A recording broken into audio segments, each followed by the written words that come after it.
వాక్యంగా 5వ సంకీర్తన 7వ వాక్యములు అంటాడు, నేనైతే నీ కృపాతిశయమును బట్టి నీ మందిరములో ప్రవేశించదును, నీ ఎడల భయభక్తులు కలిగి నీ పరిశుద్ధ ఆలయము దిక్కును చూసి నమస్కరించదను. దేవునికి మహిమ కలుగును గాక. హల్లెలూయా. ఒక చిన్న ప్రార్థన చేసుకున్నామండి. పరిశుద్ధుడు వల్ల తండ్రి, ప్రేమాస్వరూపి, సకల ఆశీర్వాదములకు కారణభూతుడా, ఎంతైనా మీరు నమ్మదగిన దేవుడు అయ్యా, కృపా వాత్సల్యమగిన దేవుడు, ఇశ్రాయేలును కాపాడువాడు, కునుకడు నిద్రపడని వాగ్దానం చేసి ఇంతవరకు మమ్మలను కాపాడుతూ వచ్చిన నీ ప్రేమకై స్తోత్రం నాయనా.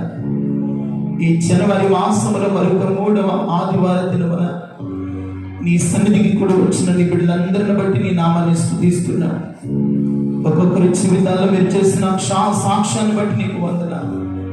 ప్రతి వారిని నీ మహిమ కొరకు నిలబెట్టినందుకే వందనాలు ప్రభువా. ఈ సమయంలో చదివిన లేఖనముల నుండి కొద్ది నిమిషాలు మీరు మాత్రం మాట్లాడండి. వినగలిగిన చెవులను గ్రహించే హృదయము, వాక్యానుసారమైన ఆత్మీయ అనుభవాలతో మమ్మల్ని నడిపించమని యేసు పరిశుద్ధ నామములో ప్రార్థించి వేడుకొనుచున్నాము తండ్రి. చెప్పండి ఆమేన్. హల్లెలూయా. ఇక చాలా బహు జాగ్రత్తగా దేవుని మాటలు విన్నామండి. దయచేసి ఎవరు ఇటు అటు తిరగకుండా కాసేపు ఒక 15 నిమిషాలు దేవుని మాటలు క్లుప్తంగా మనం ధ్యానం చేసుకొని ప్రభు బల్ల ఆరాధనలోనికి మనం పాలుభాగస్తులం అవుతాం. మనం చదువుకున్నటువంటి లేఖన భాగాన్ని మనం గమనించినట్లయితే, నేనైతే నీ కృపాతిశయమును బట్టి నీ మందిరములో నేను ప్రవేశించదను అంటాడు. ఎవరి మాట అంటుంది? కీర్తనాకారుడైన దావీదు అంటున్నాడు, నేనైతే నీ కృపాతిశయమును బట్టి నీ మందిరములో నేను ప్రవేశించదను. దేవుని మందిరంలోనికి ఎందుకు ప్రవేశిస్తున్నాం? భక్తుడు అంటాడు, నీ పరిశుద్ధ ఆలయము తట్టు తిరిగి నీ సన్నిధిలో నేను నమస్కారము చేసేదను. ఈ రోజున మనకి ఏదైనా కలిగి ఉన్నది, ఏదైనా మనం అనుభవిస్తున్నామంటే అది దేవుని కృపను బట్టి మనకు అనుగ్రహించబడి ఉంది. దేవుని స్తోత్రం చెప్పండి. కనుక దేవుని బిడ్డలారా, భక్తుడు చెప్తున్నట్లుగా నేనైతే నీ కృపాతిశయమును బట్టి నీ మందిరములో నేను ప్రవేశించదను. ఈ రోజున నీవు నేను ఆయన మందిరములో ప్రవేశించాం. ఎందుకంటే ప్రభుని స్తుతించడానికి వచ్చాం, దేవుని మహిమపరచడానికి ఆయన స్థలానికి వచ్చాం. దేవుడు మన జీవితాల్లో చేసిన మేలుడు కానీ ఉపకారాలను బట్టి దేవుని గణపరచడానికి ఆయన పరిశుద్ధ ఆలయము దిక్కును చూసి ప్రభు సన్నిధిలో నమస్కారము చేయడకు మనం ఈ స్థలానికి కూడి వచ్చాం. అక్కడ అంటాడు, నీ ఎడల భయభక్తులు కలిగి, దేవునికి మహిమ కలుగును గాక. ఏమంటున్నాడు? నీ ఎడల నేను భయభక్తులు కలిగి నీ పరిశుద్ధ ఆలయము దిక్కు, దేవునికి మహిమ కలుగును గాక. భయభక్తులు కలిగిన వాడే దేవుని పరిశుద్ధ ఆలయములోకి వస్తాడు. భయభక్తులు కలిగిన వాడే పరిశుద్ధ ఆలయము దిక్కునకు చూసి యెహోవా దేవునికి నమస్కారము చేస్తాడు. దేవుని యందు భయభక్తులు లేనివాడు, దేవుని గణపరచలేనివాడు, దేవుని యందు కృతజ్ఞత లేనివాడు దేవుని మందిరములోకి ప్రవేశించడు. ఆయన పరిశుద్ధ ఆలయము దిక్కునకు చూసి నమస్కారము చేయలేదు. ఎవరయ్యా నమస్కారం చేస్తారు? ఎవరయ్యా పరిశుద్ధ ఆలయము దిక్కు చూసి ప్రభుని మహిమపరుస్తారంటే దేవుని ఎడల భయభక్తులు కలిగిన వారు. దేవుని స్తోత్రం కలుగును గాక. ఈ రోజున దేవుని బిడ్డలారా, మీరు దేవుని యందు ఎంత భయభక్తులు కలిగి ఉంటారో, మీరు పరిశుద్ధ ఆలయము తట్టు చూసి ఎంతగా దేవుని ఆరాధిస్తూ ఉంటారో, మీ ఎడల కూడా నా దేవుడు అధికమైన కృపను చూపిస్తూ ఉంటాడు. అందుకని 103వ కీర్తన 11వ వచనం అంటాడు, భూమి కంటే ఆకాశము ఎంత ఉన్నతంగా ఉన్నదో ఆయన ఎంత భయభక్తులు గలవారి ఎడల నా దేవుని కృప మీ మీద అధికముగా ఉండును గాక. దేవుని కృప ఆయన కృప నిలిచునుగాక. దేవుని కృప ఉంటే ఏ పరిస్థితులు మన జీవితాల్లో సంభవించిన కృప మనల్ని తప్పిస్తుంది. కృప మనల్ని ఏం చేస్తుంది? ఆపద నుండి తప్పిస్తుంది, కీడు నుండి తప్పిస్తుంది. ఎన్ని భయంకరమైన స్థితిగతులు మన జీవితంలో సంభవించినా దేవుని కృప మనల్ని కాపాడుతుంది. దేవుని స్తోత్రం కలుగును గాక. అందుకని యెషయా గ్రంథంలో అంటాడు, పర్వతములు తొలగినను మెట్టెలు తత్తరిల్లినను నా కృప నిన్ను విడిచిపోదు. ఏ విడిచిపోదట? ఆయన కృప మనల్ని విడిచిపోదు. గత కాలమంతా కూడా దేవుని కృప విడిపోకుండా మనల్ని కాపాడుకోస్తుంది. ఈ సంవత్సరంలో కూడా అధికమైన కృప మన మీద దేవుడు ఉంచబోతున్నాడు. ఎప్పుడయ్యంటే ఆయన యందు భయభక్తులు కలిగి ఉన్న వారి ఎడల, ఆయన వాక్యానుసారంగా నడిచిన వారి ఎడల, నీతి న్యాయములను కలిగి పరిశుద్ధతను కలిగి దేవుని సన్నిధిని ప్రేమిస్తూ దేవుని ఆరాధిస్తూ దేవుని మహిమ పరుస్తున్న వారి ఎడల దేవుని కృప అధికంగా ఉంటుందంట. దేవునికి స్తోత్రం కలుగును. కాబట్టి దేవుని బిడ్డలారా, మనం దేవుని మీద ఎంత మక్కువ, ప్రేమ, ఆప్యాయత కలిగి ఉంటామో దేవుడు మన మీద కూడా అమితమైనటువంటి తన ప్రేమను, తన కృపను సమృద్ధిగా కుమ్మరిస్తాడు. హల్లెలూయా. అందుకనే భక్తుడైన దావీదు అంటాడు 51వ కీర్తన 10వ వచనం అంటాడు, దేవా నా యందు శుద్ధ హృదయము కలుగు చేయము, నా అంతరంగములలో స్థిరమైన మనస్సు నూతనముగా పుట్టించుము. ఏమంటున్నాడండి? దేవా నా యందు శుద్ధ హృదయము కలుగు చేయము, నా అంతరంగమును స్థిరమైన మనస్సు. దేవునికి మహిమ కలుగును గాక. దేవుని ఎడల ఎవరికి స్థిరమైన మనస్సు ఉంటుందో వారి అంతరంగమును దేవుడు నూతన పరుస్తాడంట. దేవునికి మహిమ కలుగును గాక. వారి అంతరంగమును దేవుడు శుద్ధీకరిస్తాడు. వారు దేవుని ఎడల భయభక్తులు కలిగిన వారిగా, దేవుని ఘనపరిచిన వారిగా, దేవుని మహిమ పరిచిన వారిగా దేవుడు మారుస్తాడు. అందుకనే నీ నా జీవితంలో మనము దేవుని యందు స్థిరమైన మనస్సు గలవారమై, నా అంతరంగమందు స్థిరమైన మనస్సు నూతనముగా పుట్టించు అంటున్నాడు. దేవుని స్తోత్రం కలుగును గాక. ఏ మనస్సు ఉండాలంట? స్థిరమైన మనస్సు నూతనముగా నా యందు పుట్టించండి. దేవునికి మహిమ కలుగును గాక. ఎవరు నూతనమైన మనస్సును కలిగి ఉంటారో వారు ఖచ్చితంగా ఎన్ని శోధనలు, బాధలు, శ్రమ, ఆర్థికమైన సమస్యలు, ఎన్ని కలవరాలు వచ్చినా భక్తిలో నుండి తొలగిపోరు. భక్తిలో నుండి తొలగిపోరు. వారు ఎన్ని పరిస్థితులు వచ్చినా ఇదిగో ఆయన పరిశుద్ధ ఆలయము దిక్కు చూస్తారంట, ఆయన సన్నిధిలోకి వస్తారంట, ఆయన వైపు చూసి ప్రార్థన చేస్తారంట. ఆ ప్రార్థన చేస్తూ వారి ఎడల దేవుడు అధికమైన కృపను దేవుడు చూపిస్తాడంట. దేవునికి మహిమ కలుగును గాక.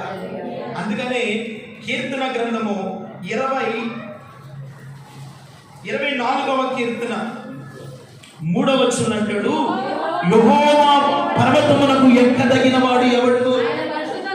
ఆయన పరిశుద్ధ స్థలములో నిలువదగిన వాడు ఎవడు? వ్యర్థమైన దాని యందు మనసు పెట్టకయు, కపటముగా ప్రమాణము చేయకయు, నిర్దోషమైన చేతులను శుద్ధమైన హృదయము గలవాడును, అట్టి వాడు యెహోవా వలన ఆశీర్వాదము నొందును. కొట్టు చప్పట్లు దేవునికి మహిమ కలుగును గాక. దేవుని యొక్క భయభక్తులు గల వారి మీద దేవుని కృప ఉంటుంది. అంత మాత్రమే కాదు, యెహోవా పర్వతమునకు ఎక్కదగిన వాడు ఎవడు? ఆయన పరిశుద్ధ స్థలములలో నిలవదగిన వాడు ఎవడు? ఆయన పరిశుద్ధ స్థలములో నిలుచుటకైనా మనం యోగ్యులము కాము. ఆయన పరిశుద్ధ స్థలములో నిలబడి ప్రభుని కనపరచడానికి ఏ మంచి మనలో లేదు, ఏ క్వాలిటీ మనలో లేదు. ఎందుకయ్యా అంటే మన దేవుడు ఎవరు సమీపింపాలని తేజస్సులో నిత్యము పరిశుద్ధుడుగా కనబడుతున్నాడు. హల్లెలూయా. ఆయన పరిశుద్ధత యందు మన పరిశుద్ధత ఏ పాటిదండి? మన భక్తి ఎటువంటిది? ఆయన ఎదుట నిలబడినకు, ఆయన ఎదుట మన ముఖదర్శనము చేయటకును మనలో కావలసిన పరిశుద్ధత ఉందా? కావలసినటువంటి లక్షణాలు ఉన్నాయా? కావలసినటువంటి క్వాలిటీ మనలో ఉందా? లేదు. కానీ దేవుడు మనలను తన విలువైనటువంటి కృప చేత మనలను రక్షించుకొని పరిశుద్ధపరిచి ఒక పరిశుద్ధ సంఘముగా దేవుడు మనలను ఆయన సన్నిధిలో స్థిరపరుస్తూ ఉన్నాడు. దేవునికి మహిమ కలుగును గాక. ఒక పరిశుద్ధ సంఘముగా దేవుడు నిన్ను నన్ను స్థిరపరిచి కాపాడుతున్నాడు. అందుకనే మన జీవితంలో ఎల్లప్పుడూ దేవుని యందు భయభక్తులు కలిగిన వాడు ఎన్ని శోధనలు వచ్చినట్ట ఆయన పరిశుద్ధ ఆలయము తట్టు చూస్తాడంట. దేవునికి మహిమ కలుగును గాక. ఆయన తట్టు చూసిన వారికి ప్రియమైన వాళ్ళరా నెమ్మది దొరుకుతుంది. ఆయన తట్టు తిరుగు వారికి సమాధానము కలుగుతుంది. ఆయన తట్టు తిరుగు వారికి ప్రతి శోధన నుండి తప్పించబడతారు. ఆయన తట్టు తిరగకుండా లోకము తట్టు నువ్వు తిరిగేవనుకో, మనుషుల తట్టు నువ్వు తిరిగేవనుకో, లోక పరిస్థితుల తట్టు నువ్వు తిరిగేవనుకో, నీ జీవితంలో ఓటమి పాలవుతావు, నీ జీవితంలో అవమాన పాలవుతావు, నీ జీవితంలో సాధించవలసింది నువ్వు సాధించలేని స్థితిలోనికి వెళ్ళిపోతావు.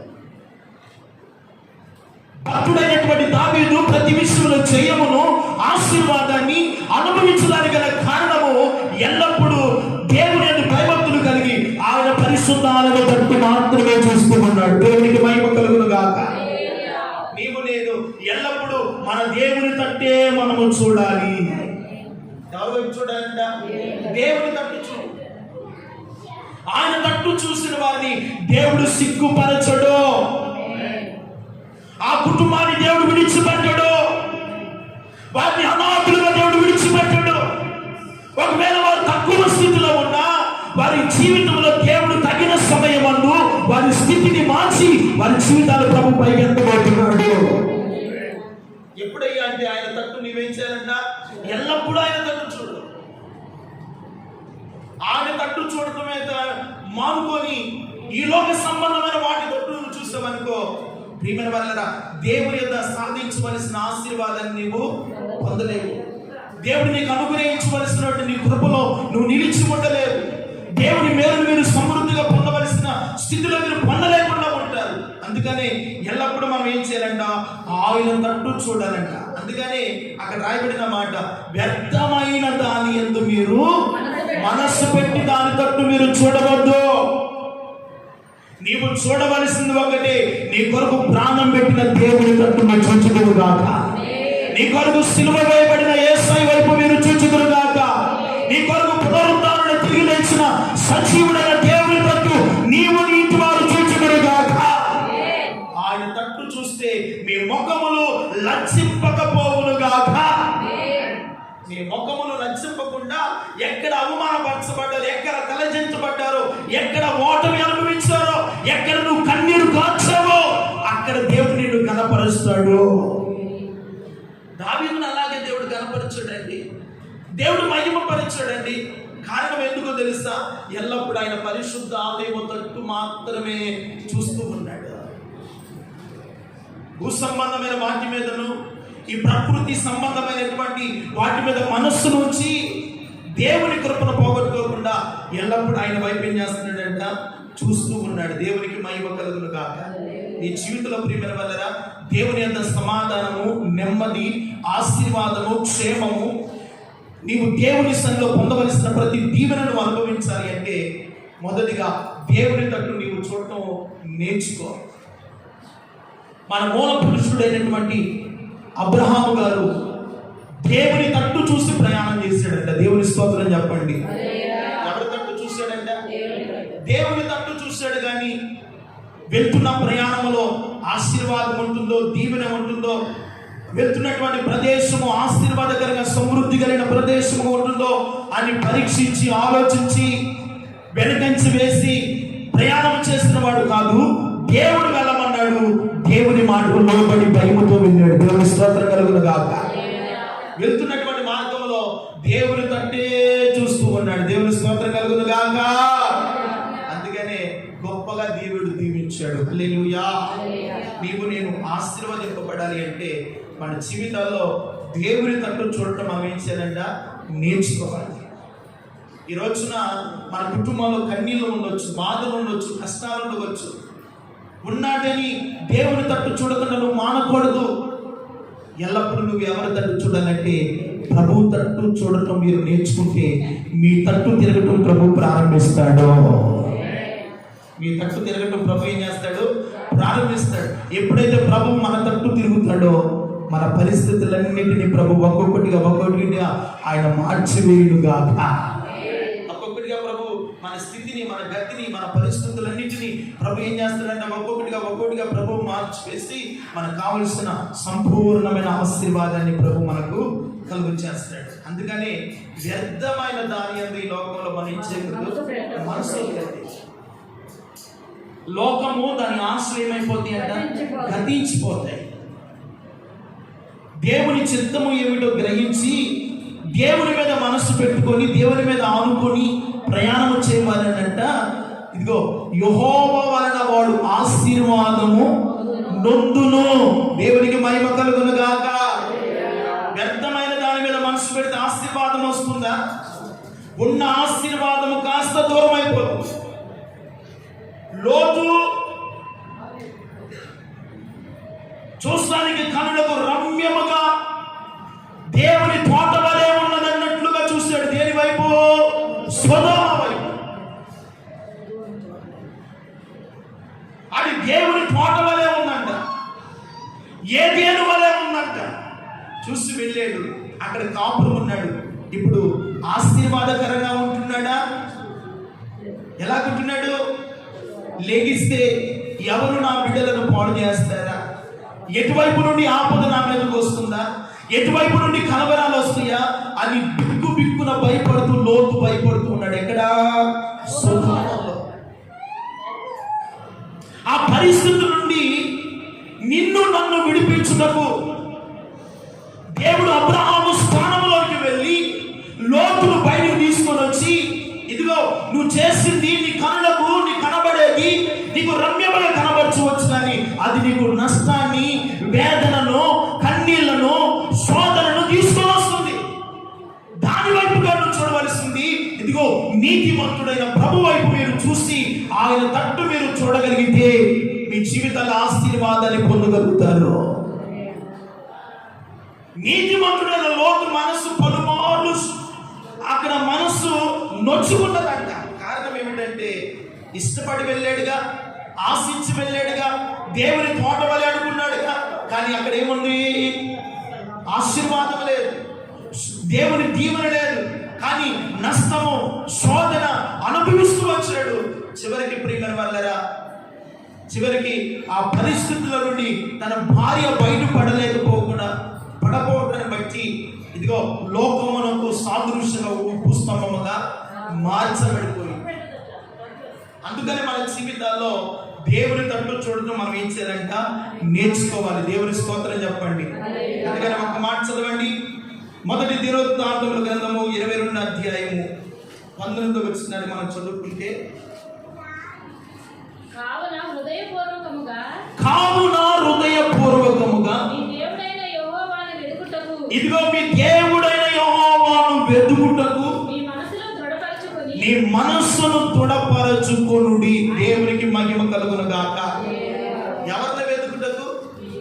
మీ దేవుడైన యెహోవాను వెతుకుటకు మీ మనస్సును దృఢపరచుకొనుడి. మన మనస్సు దృఢముగా ఉండాలంట. ఒక వ్యక్తి జీవితము ఎప్పుడు దృఢత్వముతోనూ స్థిరమైన మనసుతో ఉంటుందంటే ఇదిగో అక్కడ రాయబడిన కావున హృదయపూర్వకముగా నీ దేవుడైన యెహోవాను వెతుకుటకు నీ మనసును ఏం చేయాలంట? దృఢపరుచుకొని ఆయన మందసమును దేవునికి ప్రతిష్ఠితమైన ఉపకరణములను ఆయన నామము ఘనత కొరకు కట్టబడు ఆ మందిరములోనికి చేర్చుటకై ఇదిగో మీరు పూనుకొనిన మీ దేవుడైన యెహోవా పరిశుద్ధ స్థలమును మీరు కట్టుడి. దేవునికి స్తోత్రం చెప్పండి. మీ దేవుడైన యెహోవా మీరు ఏ పనినైతే కోరుకున్నారో ఆ పనిని సంపూర్ణంగా చేయటకు పరిశుద్ధ స్థలమును మీరు కట్టుడి. నీవు నేను దేవునికి ఒక పరిశుద్ధ స్థలముగా మారిపోవాలి. దేవుని స్తోత్రం చెప్పండి. ఎప్పుడయ్యా పరిశుద్ధ స్థలముగా మారిపోతామో అంటే హృదయపూర్వకంగా యెహోవాను మనం ఏం చేయాలంట? వెతకాలి. వెతికితే దొరికే దేవుడు. మన దేవుడు ఎవరు? వెతికితే దొరికే దేవుడు. ఏదో వెతికేమన్నట్లుగా అశ్రద్ధతో వెతికితే దేవుడు దొరకడు. నువ్వు హృదయపూర్వకంగా నీ హృదయంలో యెహోవాను మీరు వెతకుడి. ఎలాగ వెతకాలంట? మీ మనస్సును దృఢపరచుకొని. దేవునికి మహిమ కలుగునుగా. మనస్సు ప్రభువులో ఎలా ఉండాలంట? దృఢముగా ఉండాలి. ఎప్పుడైతే ఒకరి మనస్సు దేవుని ఎడల, దేవుని కార్యాలు ఎడల ఎంత దృఢపరుచుకుంటాడో దేవుడు అలాంటి వారి ఎడల దేవుడు గొప్ప కార్యాలు ప్రభు చేస్తాడంట. దేవుని స్తోత్రం చెప్పండి. దావీదు మనస్సు దృఢపరుచుకొని పాపముల నుండి బయటకు వచ్చిన తర్వాత ఈ ఎన్నడికి పాపము చేయని ఒడంబడిక చేసుకున్న తర్వాత ఆ మనస్సును దృఢపరుచుకున్నాడు. అందుకనే దావీదు గొప్పగా దీవించబడ్డాడంట. దేవునికి స్తోత్రం చెప్పండి. ఆశీర్వాదకరంగా మారిపోయాడంట. దీవెనకరమైన అనుభవాల్లో ప్రయాణం చేసుకున్నాడంట. ఎందుకయ్యా అంటే వ్యర్థమైన దాని యందు మనస్సు పెట్టకుండా శుద్ధమైన హృదయాన్ని దేవుని సన్నిధిలో సంపాదించుకున్నాడు. దేవుని స్తోత్రం చెప్పు. ఈ హృదయం ఎంత శుద్ధముగా పరిశుద్ధముగా ఉంటుందో యెహోవా ఆశీర్వాదం మీకు కలుగును గాక. మీ మనస్సులను నా దేవుడు దృఢపరచును గాక. నీవే పరిశుద్ధ స్థలముగా కట్టబడును గాక. నీవే దేవునికి ఒక పరిశుద్ధ స్థలముగా, ఒక పరిశుద్ధ ఆలయముగా మారిపోవాలి. నీవు ఎప్పుడు ఒక పరిశుద్ధ ఆలయముగా మారిపోతామంటే వ్యర్థమైనది నీలో ఉండకూడదు, అపవిత్రమైనది నీలో ఉండకూడదు, దేవునికి అసహ్యమైన నీలో ఉండకుండా ఉన్నప్పుడే నీవే దేవునికి పరిశుద్ధ ఆలయము. దేవునికి స్తోత్రం కలుగును గాక. అప్పుడు మీ మనస్సులను దేవుడు ఏం చేస్తాడంట? దృఢపరుస్తాడు. దేవునికి మహిమ కలుగును గాక. ప్రభువులో మీ మనస్సు దృఢముగా ఉండును గాక. ఎటు అటు తిరగకుండా మీ మనస్సు ఎంతగా ప్రభు మీద ఆధారపడి ఆయన తట్టు చూస్తూ ఉంటారో, ఆయన వైపు నిరీక్షణతో ఉంటారో మీ మనస్సులను దేవుడు దృఢపరుస్తాడు. దేవుని స్తోత్రం కలుగును గాక. మనస్సు దృఢముగా ఉంటే ఎంతటి గొప్ప కార్యమైనా చేయగలుగుతాం. మనస్సు దృఢముగా లేకుండా ఐకిక విచారాలతోనూ ఏదో దిగులుతో విచారణతో ఉన్నప్పుడు ఏదైనా పని చేయగలుగుతామండి? చేయలేము. అందుకని దేవుడు మన మనస్సులను ఏం చేస్తాడంట? దృఢపరుస్తాడు. దేవుని స్తోత్రం కలుగును గాక. ఒక దృఢ విశ్వాసాన్ని ప్రభు మీకు అనుగ్రహించును గాక. 2వ దినవృత్తాంతముల గ్రంథం 12వ అధ్యాయం 9వ వాక్యాన్ని మనం చదువుకుంటే వారికి ఇలాగు ఆజ్ఞాపించెను, యెహోవా యందు భయభక్తులు కలిగిన వారై నమ్మకముతోను యథార్థమైన మనసుతోను మీరు ప్రవర్తింపవలెను. దేవుని స్తోత్రం కలుగును గాక. దేవుడు ఎప్పుడైతే మన మనసును దృఢపరుస్తాడంటే ఇదిగో నమ్మకమును యథార్థమైన మనస్సుతో మీరు ఏం చేయాలంట? ప్రవర్తించుడి. దేవునికి స్తోత్రం కలుగును గాక. దావీదు మనస్సు దేవుని ఎడల యథార్థంగా ఉన్నాడు. దేవుని స్తోత్రం చెప్పండి. యోబు కూడా దేవుని ఎడల ఎలా ఉన్నాడంట? యథార్థముగా ఉన్నాడు. దేవుడు అంటున్నాడు, యథార్థవంతులకు దేవుడు ఏ మేలు చేయకమానడు. యథార్థవంతుల ప్రార్థన యెహోవాకు ఆనందము. యథార్థవంతులు ఆయన ముఖ దర్శనం చేసేదారు. కొట్టు చప్పట్లు. దేవునికి మహిమ కలుగును గాక. ఎవరంట? యథార్థవంతులు. అందుకనే నమ్మకమైనదియు నమ్మకముతోను యథార్థమైన మనసుతోను మీరు ఏం చేయాలంట? ప్రవర్తించాలి. మన ప్రవర్తన ఎలా ఉండాలంటే యథార్థమైనదై ఉండాలి. దేవుని స్తోత్రం కలుగును గాక. చేసే భక్తి యథార్థమై ఉన్నదని, చేసే ప్రార్థనలో యథార్థత ఉండాలి. దేవునికి గణపరిచే విషయంలో యథార్థంగా ప్రభుని గణపరచు. ప్రభుని మహిమ పరిచే విషయంలో వెనుకంచ లేకుండా యథార్థంగా దేవుని ఆరాధించాలి. దేవుని స్తోత్రం కలుగును గాక. ఈ కడవరి కాలంలో దేవుని కోరుతున్న ఎవరినో తెలుసా? యథార్థంగా ఆత్మతో సత్యముతో ఎవరైతే దేవుని ఆరాధిస్తారో అట్టి వారు నా కుమారులు నా కుమార్తెలని ప్రభు చెప్తున్నాడు. దేవుని గాక. ఎవరంట? యథార్థంగా ప్రభుని ఆరాధించేవారు. యథార్థమైన మనసు దేవునికి ఇష్టమైందండి. యథార్థమైన హృదయాన్ని దేవుడు అంగీకరిస్తాడండి. మన హృదయంలో మందిరానికి వస్తూ యథార్థత లేకుండా, పరిశుద్ధత లేకుండా, నమ్మకత్వం లేకుండా దేవుని సన్నిధికి వస్తూ వెళ్తున్నప్పటికీ ఏ ఆశీర్వాదం మీరు చూడలేరు. అందుకని మన జీవితాల్లో ప్రభు మనం కోరుతుంది ఏమిటంటే యథార్థమైన మనసు గలవారమై దేవుని సన్నిధిలో ప్రవర్తించడం మనం నేర్చుకోవాలంట. దేవుని స్తోత్రం చెప్పండి. ఏ మనసు ఉండాలంట? యథార్థమైన మనసు. దావీదు యొక్క మనసు యథార్థముగా ప్రవర్తించాడు కనుకనే దావీదు ఎడల దేవుడు మేలు చేయడం ప్రారంభించాడు. దేవుని స్తోత్రం చెప్పండి. దేవుడు ఘనకార్యాలు చేయడం ప్రారంభించాడు. ఒక ఆశీర్వాద కారకుడుగా మారిపోయాడు. కారణము యథార్థమైన మనసు కలిగి ఉన్నాడు. దేవుని స్తోత్రం కలుగును కాక. ఆస తన ఏలుబడినందు దేవతా స్తంభములన్నీ పడగొట్టి యెహోవా సన్నిధిలో యథార్థమైన మనసుతో ప్రభుని ఆరాధించాడంట. దేవునికి మహిమ కలుగును గాక. పాడైపోయిన యెహోవా మందిరాన్ని బాగు చేశాడు. దేవతా స్తంభములను పడగొట్టారు. దేవుని సన్నిధిలో ఆగిపోయిన బలులను, ఆరాధన మరలా ఆరంభించాడు. దేవునికి స్తోత్రం కలుగును గాక. ఆస ఏలుబడినందు దేశము నెమ్మదితో ఉన్నదంట. దేవునికి మహిమ కలుగును గాక. యథార్థవంతులు ఏ స్థానంలో ఉన్నా ఆ కుటుంబంలో నెమ్మది కలుగును గాక, క్షేమము కలుగును గాక, ఆ దేశంలో సమాధానము ఏలుబడి చేయును గాక. ఆస ఏలుబడి 10 సంవత్సరాలు ఏలుబడి చేశాడు. యెహోవాను యథార్థముగా ఆరాధించడం ప్రారంభించాడు.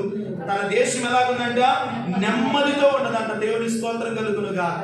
దేవుని బిడ్డలారా, నీవే దేవునికి ఒక యథార్థమైన మనసుతో ప్రభుని ఆరాధిస్తే నీ ఇంటిలో దేవుని నెమ్మది కలుగు చేయనుగాక. సమాధాన స్థితిని ప్రభు మీకు అనుగ్రహించునుగాక.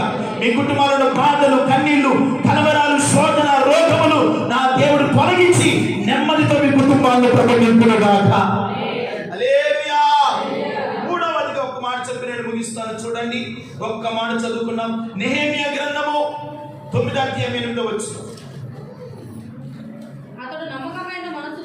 అతడు నమ్మకమైన మనస్సు గలవాడును ఎరిగి కనానీయులు, హిత్తీయులు, అమోనీయులు, పెరిజీయులు, యెబూసీయులు, గిర్గాషీయులు అను వారి దేశమును అతని సంతతి వారికి ఇచ్చినట్లు అతనితో నిబంధన చేసిన వాడు నీవే. నీవు నీతిమంతుడవై ఉండి నీ మాట చొప్పున జరిగించింది. దేవుని స్తోత్రం కలుగును గాక. ఎవరి గురించి రాయబడిందంటే అక్కడ అబ్రహాము గారు కనపడతాడు.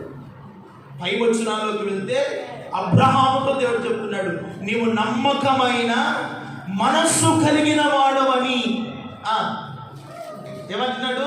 నీవు నమ్మకమైన మనస్సు గలవారని ఎరిగి కనానీయులు, హిత్తీయులు, ఇదిగో ఆ శత్రువు దేశములన్నిటిని నీవు స్వాధీనపరచుకుందువు అని దేవుడు ఎవరితో చెప్తున్నాడంట? అబ్రహాముతో చెప్పాడు. దేవుని స్తోత్రం కలుగును గాక. అబ్రహాము నమ్మకమైన మనస్సు కలిగిన వాడు. ఏ మనస్సు కలిగిన వాడంట? నమ్మకమైన మనస్సు. నమ్మకమైన మనస్సు గలవాడు కనుకుని అబ్రహాముకు కుమారుడైన యేసుక్రీస్తు ప్రభువారు స్నేహితులుగా మార్చబడ్డారు. దేవుని స్తోత్రం కలుగును గాక. ఎలాగ మార్చబడ్డారంట? అబ్రహాము మన ప్రభు నమ్మకమైన స్నేహితులుగా మార్చబడ్డారు. కారణం ఏమిటంటే అబ్రహాములో నమ్మకమైన మనస్సు. దేవుని స్తోత్రం కలుగును గాక.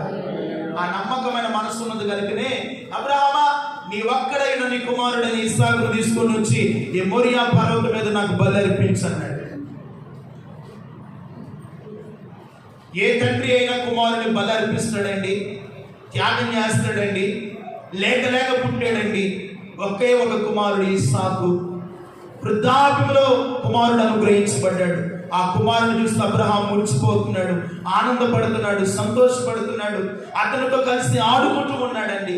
అలాంటి అబ్రహామును దేవుడు పరీక్షించడానికి నీ కుమారుడిని ఇస్సాకును తీసుకొని వచ్చి నాకు బలిగా అర్పించాడు. మారు మాట్లాడలేదండి. శారమ దగ్గరికి వెళ్ళారు. నేను కుమారుడు కలిసి యెహోవాకు బలర్పించి తిరిగి వస్తాము అంటున్నాడు. దేవుని స్తోత్రం కలుగును గాక. చెప్పే మాటలో కూడా నేను కుమారుని బలర్పించబోతున్నాడు, యెహోవా నాకు ఇవ్వమన్నాడని చెప్పాడా? లేదు. ఎంత నమ్మకంతో, ఎంత విశ్వాసంతో, ఎంత నిరీక్షణతో ప్రయాణం చేస్తూ పనివారిని, గాడిదలను, కట్టెలను అన్ని తీసుకొని వెళ్ళాడు. ప్రియమైన వాళ్ళరా, చివరికి కుమారుడు అడుగుతున్నాడు. కుమారుడు, తండ్రి ఇదిగో బలర్పించడానికి కట్టెలు ఉన్నాయి, నిప్పి ఉన్నాయి, పనివారు ఉన్నారు, బలర్పించడానికి బలి పశువు ఏది అని అంటున్నాడు. అబ్రహాం అంటున్నాడు, బలి పశువు దేవుడే చూసుకుంటాడు. దేవుని స్తోత్రం కలుగును గాక. అబ్రహాము కుమారుని బలర్పించాలని కన్న కుమారుడు అడుగుతుంటే కుమారుడు కూడా ఎవరిని పరిచయం చేస్తున్నాడంటే పరలోకమందున్న దేవుని వైపు చూపిస్తున్నాడు. దేవుని స్తోత్రం కలుగును గాక. ఆయన తట్టు చూపిస్తూ ఉన్నాడు, యెహోవాయే చూసుకుంటాడు అని వెళ్ళాడండి. బలిపీఠం కట్టాడు, కుమారుని అమాంతాన పట్టుకున్నాడు, కాలు చేతులు కట్టేశాడు, కట్టెల మీద పనుకోబెట్టాడు. కత్తెత్తబోతుందిగా, అబ్రహామా, దేవుని స్తోత్రం చెప్పండి, ఇందును బట్టి నీవు నాకు భయపడువాడు అని, నమ్మకమైన మనసు గలవాడు అని నేను నిన్ను ఎరిగి ఉన్నాను. కొత్త చప్పల దేవునికి మహిమ కలుగును గాక. నీ కుమారుడికి బదులుగా అదిగో పొదలో దాచబడినటువంటి గొర్రె పిల్లను తీసుకొని వచ్చి బలర్పించమన్నాడు. దేవుని స్తోత్రం చెప్పండి. ఆ బలర్పించడానికి ప్రియమైన వాళ్ళరా ఇస్సాకు స్థానంలోనికి ప్రభువైన యేసుక్రీస్తు వారే బలిగా మార్చబడ్డాడు. దేవునికి మహిమ కలుగును గాక. ఎంత గొప్ప దేవుడు అండి, ఎంత ప్రేమ గల దేవుడు అండి, ఎంత వాస్తవ్యం కలిగిన దేవుడు అండి. మరలా దేవుడు ఆలోచించాడు, అబ్రహాము తన కుమారుని ఇవ్వడానికి నాకు వెనుతిరిగలేదు, ఒకవేళ చనిపోయిన తర్వాత బాధపడతాడేమో అనుకొని దేవుడు చూసి, అబ్రహామా నువ్వు నమ్మకమైన మనసు గలవాడవని నేను ఎరిగి ఉన్నానయ్యా, ఎరిగి ఉన్నాను. ఇదిగో ఆ చిన్నవాని మీద చెయ్యి నీవు వేయకుమో. దేవుని స్తోత్రం కలుగును. ప్రియమైన వాళ్ళరా, నీవు దేవుని ఎడల ఎంత నమ్మకం కలిగి ఉంటావో అబ్రహాము మీదకి వచ్చిన ఆశీర్వాదము నీ మీద కూడా నా దేవుడు కుమ్మరించును గాక. అబ్రహాము పొందిన ప్రతి ఆశీర్వాద వచనము అన్యచరులమైనటువంటి మనకు, నీకు, నీ ఇంటి వారికి దేవుడు కలుగు చేయను గాక. ప్రియమైన వాళ్ళరా, ప్రతి వారికి దేవుడు ఆశీర్వాదం ఇవ్వడానికి ఆయన మన కొరకు పరమును విడిచి భూలోకానికి వచ్చి మన కొరకు కల్వరి శిలువలో మరణించి సమాధి చేయబడి ఈ రోజు ఇదిగో ఆయన బలిపీఠం మీద ఆయన శరీరం, ఆయన రక్తము ప్రాణార్పణముగా పెట్టబడిందంటే ఎందుకు తెలుసా? నిన్ను నన్ను ఆశీర్వాదానికి కారకులుగా నిలబెట్టాలని, తన మహిమ ఎదుట మిమ్మల్ని కూర్చోబెట్టుకోవాలి, ఆయనతో యుగ యుగాలు సంతోషిస్తూ ఆనందిస్తూ ఆయనతో ఘనపరుస్తూ ఆయనతో కలిసి ఉండడానికి. దేవునికి మహిమ కలుగును గాక. ఆయనతో నీవు ఉండాలి అంటే ఇదిగో ఎల్లప్పుడూ ఆయన పరిశుద్ధ ఆలయము దిక్కు చూసి నీవేం చేయాలంట? నమస్కారం చేసి ప్రభు తట్టు చూడు. వ్యర్థమైన దాని యందు ఎక్కడ కూడా మీరు మనసు పెట్టవద్దు. ఒకటిగా దేవుడు అంటున్నాడు కదా, ఇదిగో నమ్మకమైన వారిగా మీరు ఉన్నప్పుడు, ప్రభు సన్నిధిలో మీరు ఉన్నప్పుడు, మీ హృదయంలో దృఢపరుచుకున్నప్పుడు నీవే పరిశుద్ధ ఆలయంగా దేవుడు నిన్ను కడతాడంట. దేవుని స్తోత్రం కలుగుతా. రెండవదిగా అంటున్నాడు కదా, యథార్థమైన మనస్సు గల వారిని దేవుడు కృపతో నింపి జ్ఞాపకం చేసుకొని వారిని ఆశీర్వదిస్తాడంట. దేవుని స్తోత్రం కలుగును గాక. మూడవది అన్నాడు, నమ్మకమైన మనస్సు గలవాడు ఎవరంట? అబ్రహాము. అందుకనే శత్రువు ఏ సంపాదన కొల్లగొట్టుకున్నాడో శత్రు సంపాదన అంతా కూడా అబ్రహాము స్వాధీనపరుచుకున్నాడంట. దేవుని స్తోత్రం కలుగును గాక. నీ ఆరోగ్యాన్ని ఏ శత్రువు దోచుకుంటున్నాడో, నీ కుటుంబాన్ని సమస్యలతో బాధలతో ఏ శత్రువు చొరబడుతున్నాడో, ఇదిగో ఆ శత్రువును నువ్వు జయించి ప్రతిదీ నువ్వు స్వాధీనపరుచుకుందువు గాక. ప్రతిదీ దేవుని సంఘం స్వాధీనపరుచుకుందువు గాక. ఆశీర్వాదం అనే ఆరోగ్యం అనేది నీవు స్వాధీనంతో నింపబడును గాక. దేవుడు మారుస్తాడండి. ప్రతి ఆశీర్వాదాన్ని నువ్వు స్వాధీనపరుచుకోవాలి. అందుకనే దేవుడు మన పితరులతో వాగ్దానం చేస్తాడు, నేను మీకు పాలు తేనెను ప్రవహించు దేశమును ఇస్తాను, దాన్ని మీరు స్వాధీనపరచుకోవాలంటున్నాడు. దేవునికి మహిమ కలుగును గాక. దాన్ని నువ్వు స్వాధీనపరచుకోవాలంటే ఇదిగో ఈ లోకములో ప్రియమైన వాళ్ళ యథార్థమైన మనసు కలిగిన వారమై ఉండాలి, నమ్మకమైన మనసు గల వారమై ఉండాలి. ఇంకా ప్రభు తట్టు తిరుగుచు ఎల్లప్పుడూ హృదయపూర్వకంగా ఆయన తట్టు తిరిగి ప్రార్థన చేసే వారమై ఉండాలి. దేవుని స్తోత్రం కలుగును గాక. ఆయన తట్టు తిరుగు వారిని దేవుడు ఎన్నడూ కూడా విడిచిపెట్టే దేవుడు మాత్రము కాదు. హన్న దేవుని తట్టు తిరిగింది. దేవుని స్తోత్రం చెప్పు. అబ్రహాము దేవుని తట్టు తిరిగాడు, దావీదు దేవుని తట్టు తిరిగాడు. ప్రియమైన వాళ్ళరా, బేస్బా అరణ్యములో ఉన్నటువంటి హాగరు యెహోవా తట్టు తిరిగింది. దేవుని స్తోత్రం చెప్పు. కన్నీటిని ఆశీర్వాదకరంగా దేవుడు మార్చాడు. ఈరోజున నీ జీవితంలో ఎన్ని శోధనలున్నా, ఎన్ని బలహీనతలున్నా దేనికి భయపడవద్దు. నువ్వు చూడవలసింది ఈ రోజున నేను ప్రకటిస్తున్న నా దేవుని తట్టు మీరు చూడండి. ఆయన తట్టు చూస్తే మీ స్థితిని ప్రభు మారుస్తాడు. ఎంతటి పాపాత్మురాలైన దేవుని తట్టు తిరిగి ప్రార్థన చేస్తేనంట, పాపినైన ప్రతి మనుషుని దేవుడు ప్రేమించి తన హక్కున చేర్చుకునే మనసు గలవాడే మనం ఆరాధిస్తున్న దేవుడు. అటువంటి మనసు కలిగిన వాడు దేవుడు. ఎవరైనా పాపం చేసే వారు మనం కంటపడితే వారిని మనం తక్కువగా చూస్తాం, హేళనగా చేస్తాం, తక్కువగా మాట్లాడతాం. కానీ పాపి అయినటువంటి మనుషులు ప్రభు దగ్గరికి వచ్చి నేను పాపినయ్యా అంటే అతని పరిశుద్ధుడిగా మార్చి దేవుడు పంపిస్తున్నాడు. ఇదే కదా నిన్ను నన్ను ప్రేమిస్తున్న యేసయ్య ప్రేమలో స్వార్థం లేదు, ఆయన ప్రేమలో కపటం లేదు. అమితమైన ప్రేమతో నిన్ను నన్ను ప్రేమించిన దేవుడు, ఆయన ప్రేమకు అవధులే లేదు. దేవుని స్తోత్రం చెప్పు. ఆయన ప్రేమ శాశ్వతమైన ప్రేమ. ఇటువంటి ప్రేమ అంటే శాశ్వతమైన ప్రేమ, షరతులు లేని ప్రేమ, అవధులు లేని ప్రేమ, నిలువెల్ల మన కొరకు గాయపరచబడినటువంటి ప్రేమ, నీ కొరకు ప్రాణము అర్పించినటువంటి ప్రేమ. దేవుని స్తోత్రం కలుగును గాక.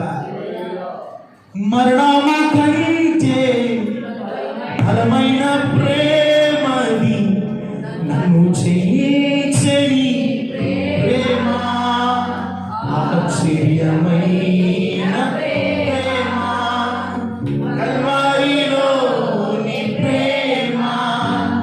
మరణము కంటే బలమైన ప్రేమది నన్ను చేయించని ప్రేమ, ఆశ్చర్యమైన ప్రేమ.